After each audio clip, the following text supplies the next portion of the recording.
ये बात उन दिनों की है जब बुद्धा मरवन में अपना समय व्यतीत कर रहे थे। इस समय तक बुद्धि की प्रसिद्धि दूर दूर तक फैल चुकी थी।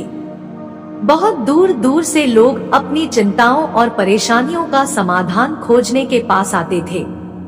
ऐसे ही एक दिन जब बुद्धा मरवन में अपने शिष्यों को प्रवचन दे रहे थे तो एक अधेड़ उम्र का व्यक्ति अपने 21 वर्ष के पुत्र को अपने साथ लिए बुद्धि की तरफ चला आ रहा था। जब यह प्रवचन स्थल के पास पहुंच गए तो एक नजर उन पर डाली और इशारे से बैठने के लिए कहा।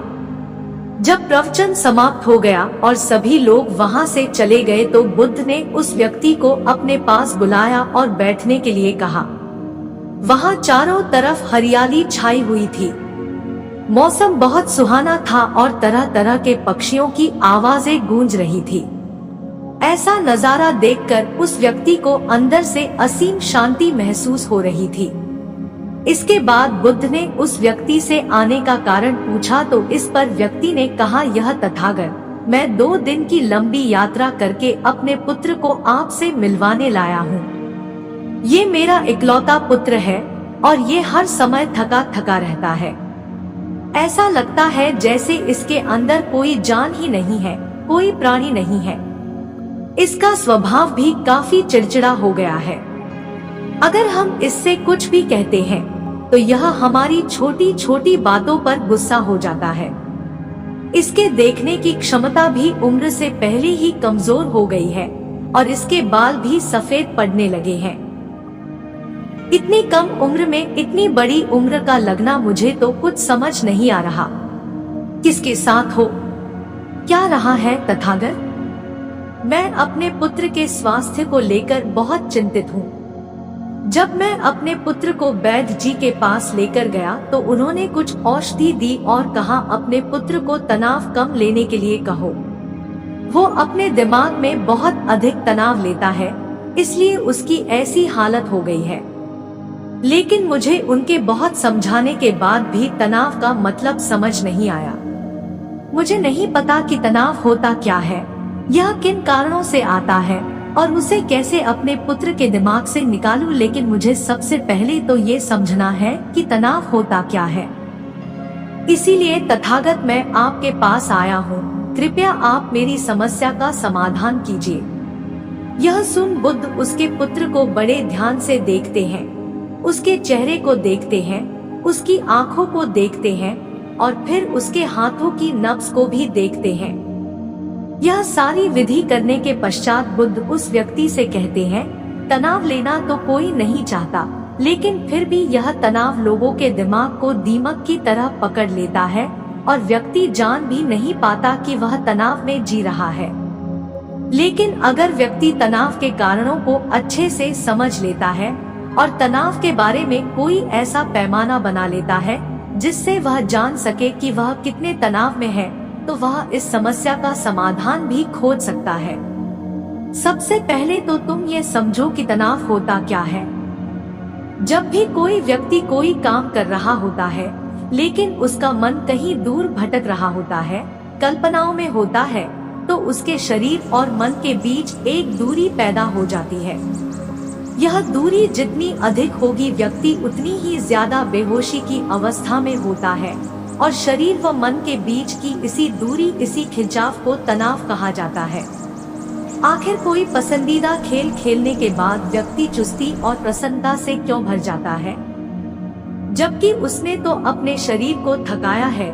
लेकिन समझने वाली बात यह है, डॉट की खेलते समय मन और शरीर एक साथ पूरी तरह से उस खेल में केंद्रित होते हैं, जिससे शरीर और मन के बीच दूरी पैदा नहीं होती और कोई तनाव पैदा नहीं होता। और अगर दिमाग में कोई तनाव था भी तो वो भी दूर हो जाता है। लेकिन इसके विपरीत जब हम कोई ऐसा काम करते हैं जो हमें पसंद नहीं है तो हमारा ससुर तो उस काम को कर रहा होता है, लेकिन हमारा मन कहीं दूर कल्पनाओं में भटक रहा होता है, जिससे शरीर और मन के बीच एक दूरी पैदा हो गई और तनाव ने जन्म ले लिया। इसीलिए व्यक्ति को एक समय पर सिर्फ एक ही काम करना चाहिए और अपने तन और मन की सारी शक्ति उसी एक काम पर लगा देनी चाहिए, जिससे व्यक्ति के अंदर तनाव पैदा ही ना हो। इसके बाद बुद्ध ने कहा, तनाव पैदा होने के मुख्य 8 कारण होते हैं और जिसने इन कारणों को समझ लिया वो जीवन भर तनाव मुक्त रह सकता है। मुख्य कारणों में सबसे पहला कारण है अति महत्वाकांक्षी होना। महत्वाकांक्षी होना अच्छी बात है, लेकिन क्या कभी आपने इस बात पर ध्यान दिया है कि इंसान के लक्ष्य कभी पूरी ही नहीं होते? उसका एक लक्ष्य पूरा हुआ नहीं कि वह दूसरे की तरफ भागने लगता है, दूसरा पूरा हुआ तो तीसरे की तरफ, और इस तरीके से वो अपने लक्ष्यों को पाने के लिए जिंदगी भर गोल गोल घूमता रहता है। इसीलिए जो व्यक्ति अति महत्वाकांक्षी होता है, जिसने बड़े बड़े लक्ष्य बनाए होते हैं, वह वर्तमान में कभी रह ही नहीं पाता। उसका मन सदैव भविष्य की योजनाएं बनाने में ही व्यस्त रहता है। उसका शरीर तो वर्तमान में रहता है, लेकिन भविष्य में ही रहता है, जिससे मन और शरीर के बीच दूरी पैदा हो जाती है और वह तनाव भरी जिंदगी जीने लगता है। बुद्ध के मुंह से यह बात सुन उस लड़के ने कहा, बुद्ध, तो फिर इसका मतलब है कि हमें लक्ष्य नहीं बनानी चाहिए, क्योंकि लक्ष्य बनाना भी तो महत्वाकांक्षा ही है। इस पर बुद्ध ने कहा, जीवन में लक्ष्य बनाना कोई गलत बात नहीं है, लेकिन समस्या तब उत्पन्न होती है जब वो अपना पूरा ध्यान उस लक्ष्य से मिलने वाले परिणाम पर ही लगा देते हैं और उसके परिणाम की चिंता करते रहते हैं। व्यक्ति को वर्तमान में जीना आना चाहिए। आप लक्ष्य बनाइए और उस लक्ष्य की प्राप्ति के लिए कड़ी मेहनत करिए, लेकिन साथ ही साथ आपको इस बात का भी ज्ञान होना चाहिए कि आप अभी वर्तमान में जी रहे हैं और वर्तमान ही सत्य है। बुद्ध ने आगे कहा, तनाव का दूसरा सबसे बड़ा कारण है ईर्ष्या। जब व्यक्ति ईर्ष्या और जलन से भर जाता है तो उसका मन अंदर से सड़ने लगता है।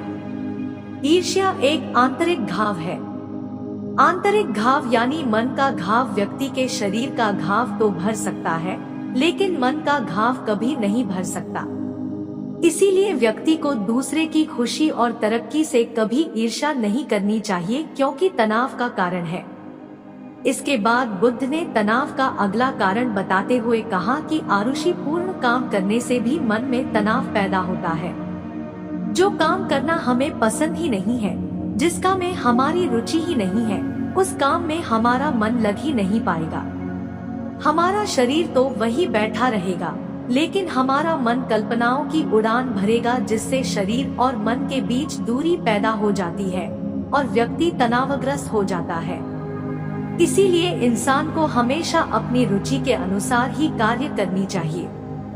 अगर व्यक्ति ने ये पता कर लिया कि उसे कौन सा काम करना पसंद है और वो उसी काम को अपने जीवन का लक्ष्य बना लेता है, तो फिर वो काम उसके लिए काम नहीं बल्कि खेल बन जाता है। फिर बुद्ध ने कहा, तनाव का चौथा कारण होता है किसी दूसरे से अच्छा रखना।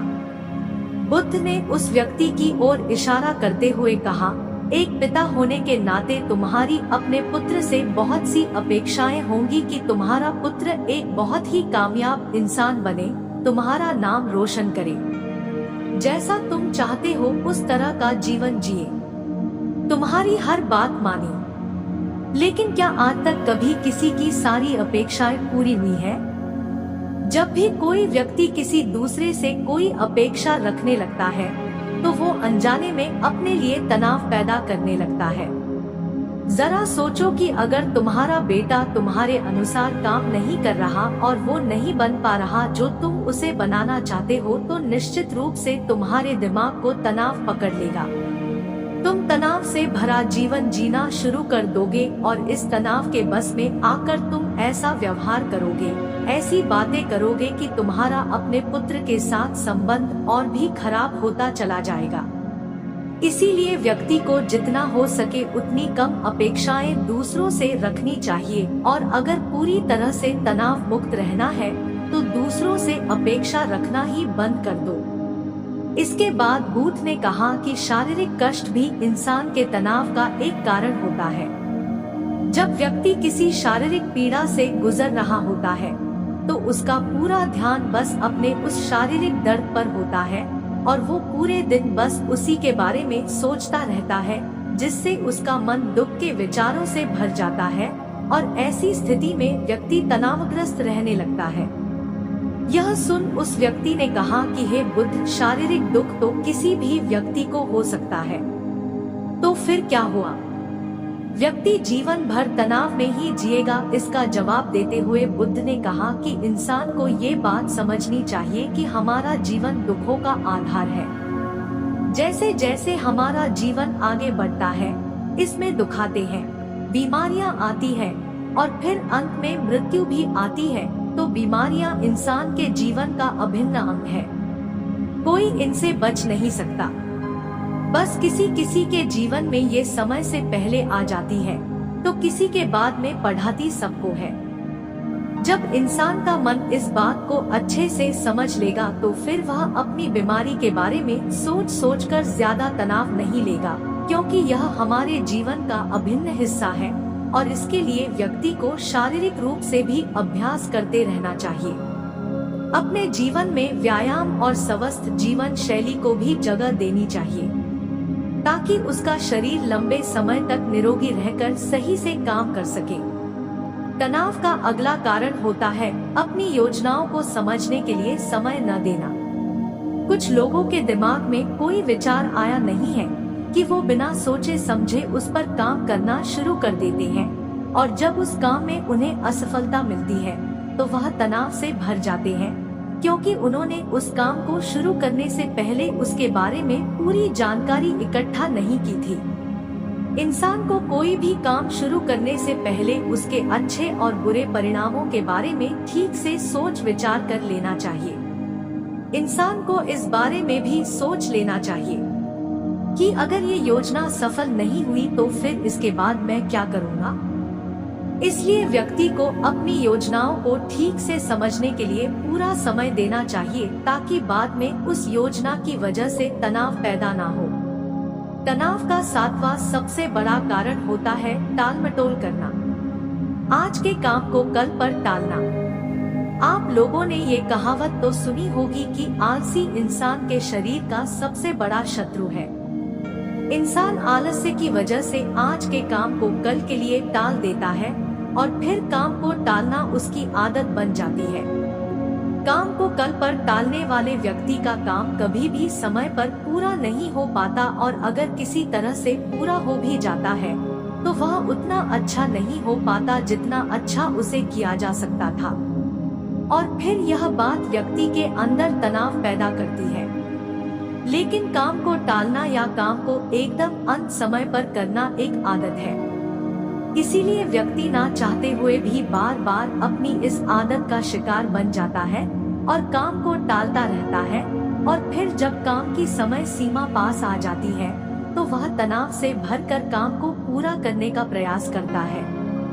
इसीलिए तनाव मुक्त रहने के लिए व्यक्ति को काम को टालने की आदत छोड़नी पड़ेगी, और यह तभी संभव है जब व्यक्ति काम को समय से पहले खत्म करने का निश्चय करे। सबसे आखिरी और सबसे प्रमुख कारण जो तनाव का होता है वो है ज्यादा सोचना। लगातार सोचते रहना भी एक बीमारी है, और यह उस व्यक्ति में सबसे ज्यादा पाई जाती है जो कपोल कल्पनाएं करता है, जो अतीत की घटनाओं और भविष्य की बातों के बारे में सोचता रहता है, जो बेवजह के अनुमान लगाता रहता है।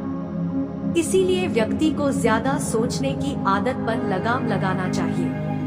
इसके लिए जितना हो सके खुद को काम में व्यस्त रखना चाहिए, और हर दिन ध्यान का अभ्यास करने को अपने जीवन का हिस्सा बना लेना चाहिए। बुद्ध के मुंह से यह सारी बातें सुनकर उस व्यक्ति ने हाथ जोड़कर कहा, बुद्ध, मेरा पुत्र तो अभी मात्र 20 वर्ष का ही है, और इसमें अभी इतनी समझ भी नहीं है कि यह आपकी बताई सारी बातों का एक साथ पालन कर सके। आप कृपया करके तनाव मुक्त रहने का कोई आसान सा तरीका बता दें, जिससे मेरा बेटा उसका अनुसरण भी कर सके और तनाव मुक्त भी रह सके। उस व्यक्ति की यह प्रार्थना सुन बुद्धि ने कुछ सोचते हुए जवाब दिया, अगर तुम इतनी सारी बातों का पालन नहीं कर सकते तो इसके लिए एक बहुत ही आसान विधि है। तुम एक बार में एक काम को करने पर ध्यान लगाओ भी काम कर रहे हो। उस समय पर सिर्फ उसी काम को करो, सिर्फ उस पर ही अपना पूरा ध्यान लगाओ। और अगर तुम्हारा मन इधर उधर भटक जाता है तो जैसे ही तुम्हें याद आए उसे वापस फिर उसी काम में लगा दो। ये सबसे आसान और अच्छा तरीका है तनाव मुक्त रहने का। जब तुम भोजन करो तो उस समय सिर्फ भोजन ही करो, उसके पूरे स्वाद का आनंद लो, उसी अनुभव करो। जब चलो तो अपना पूरा ध्यान सिर्फ चलने लगा दो। इससे तुम्हारा मन और तुम्हारा शरीर दोनों एक जगह पर केंद्रित रहेंगे।